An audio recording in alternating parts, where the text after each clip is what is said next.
fam. Come on in here. It's Pastor Don. Welcome to WW. I'm excited to be here. I pray, God, you had a phenomenal day. Come on in here. Come on in here. We want to go back into our series entitled Right Instructions, but the Wrong Response. Remember last week we stopped at Jonah chapter 1. We stopped at verse number 4. I want to draw your attention tonight to verse number 5. I'm gonna read number 4 and then we'll go to 5, if that's okay. Verse number 4 says, Then the Lord sent a great wind on the sea, and such a violent storm arose that the ship threatened to break up. Verse number 5, all the sailors were afraid, and each cried out to his own God, and they threw the cargo into the sea to lighten the ship.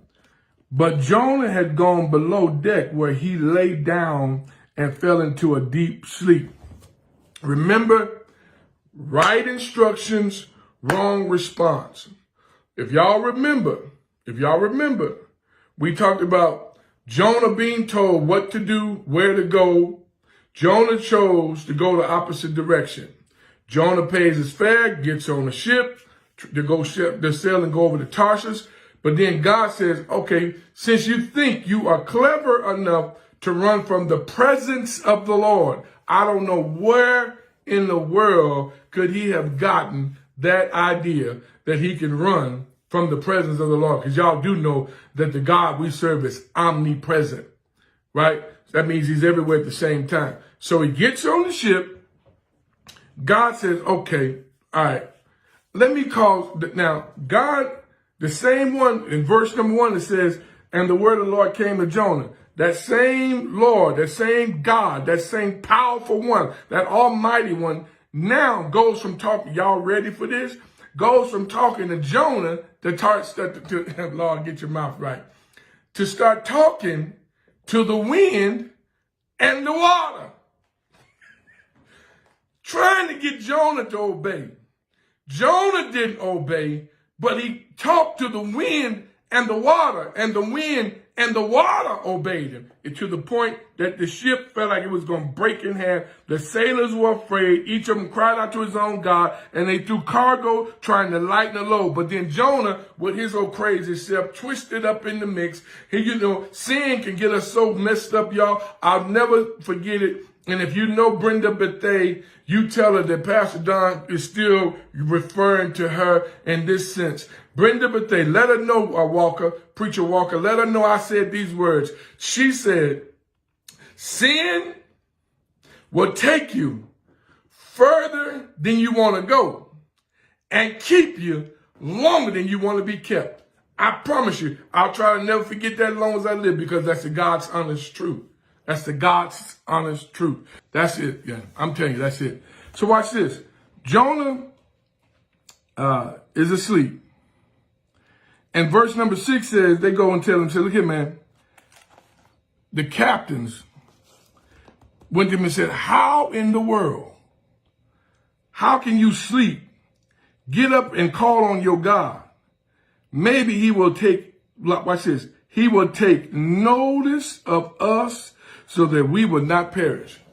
Because we call on our God ain't working. So you might want to call on your God, because something's going on that ain't working for in our benefit. Because we literally feel like this ship is going to break into two.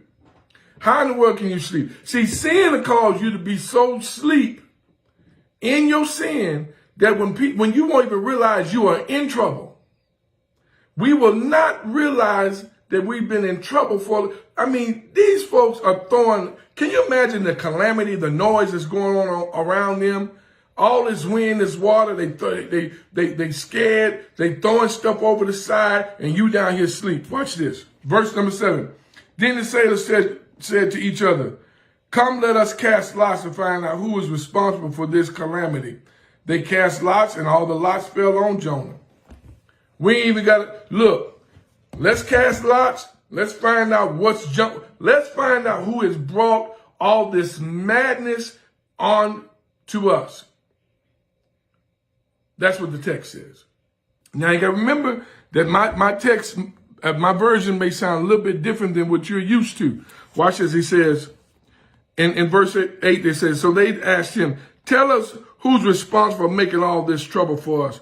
What kind of work do you do? Where do you come from? What is your country? From what people are you? Man, tell us what's going on. Give us your resume. Tell us what's happening with you. Because, see, there's something different about you. Because now watch this.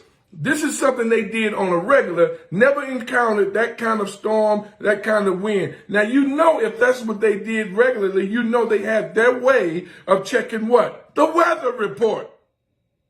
So, all right. He says, I'm a Hebrew, and I worship the Lord God of heaven, who maketh the sea and the dry land. Verse number 10. So this terrified them, and they asked, what in the world have you done?